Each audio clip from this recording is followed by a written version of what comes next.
and we are so concerned about getting enough protein. Do we have to eat meat to get complete protein? Oh my God. Oh my God. You want me to jump off this building, don't you?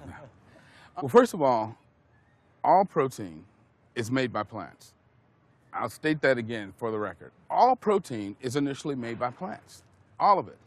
And it is not necessary to eat animal tissue in order to get protein. Only plants have the ability to actually take nitrogen from the air, break those molecules apart, and incorporate that nitrogen into amino acids and then make protein. Any protein you get from an animal is simply recycled plant protein. If you ate a diet that was calorically adequate, and even things like brown rice and broccoli, and you got enough of it, you'd get enough both quantity and quality of protein. 2,000 calories of brown rice and broccoli is going to be about 80 grams of protein a day, including the essential amino acids that you need in order to maintain optimum health. I mean, grains are loaded with protein. Beans are loaded with protein. Vegetables are loaded with protein. You really want to get your protein from plants because plant proteins have a much more beneficial effect on our physiology. The funny thing about protein is most Americans get about twice the amount they need.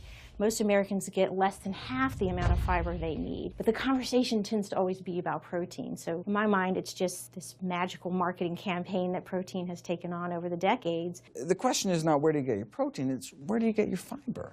I have never in my professional career seen a protein deficiency. I've never seen someone come in eating normal amounts of calories and they're protein deficient. You just don't see that. So human milk has the lowest protein content ever in any species ever tested. I mean, that's the fluid that's been designed by evolution over millions of years. And that's just like the perfect food for human babies, right? Perfect food, lowest protein content any other mammal. And so it gives a sense of kind of protein requirements for anything. So then rat milk, ape milk, donkey milk, any milk has ever been tested. And you hear this a lot in bodybuilders. They're like, well, I need, chicken, or I need fish to be, to be strong, to build muscle tissue.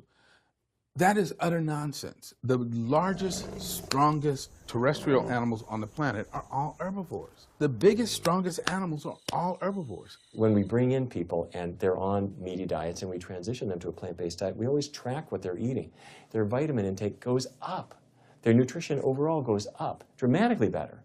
And these same people might worry in advance, will I get the nutrition that I need on a plant-based diet? The fact is, you're not getting the nutrition you need on a meat-based diet, and you're going to get dramatically better nutrition on a plant-based diet. For an average-sized guy like myself, I need about 56 grams of protein a day. That's optimum. Probably I really need 30 to 40 grams a day. Diets that are really high in these protein create diabetes, create heart disease, create cancer, create the diseases that I'm treating on a daily basis. But this is the opposite of what all the high-protein diet fads say. The food you eat determines the bacteria that live in your gut. Well, you eat animal flesh every day. You are summoning up bacteria that eat carnitine. And those bacteria will turn that carnitine into a molecule called trimethylamine. Your liver then turns that into trimethylamine oxide. That's a molecule from hell. That molecule drives cholesterol into the artery walls. And the people who are consuming this flesh-based diet are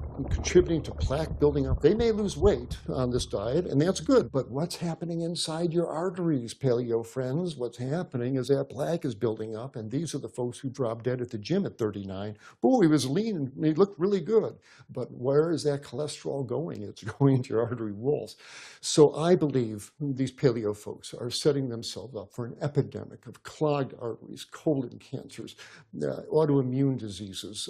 This is not a healthy diet. We are not carnivorous apes.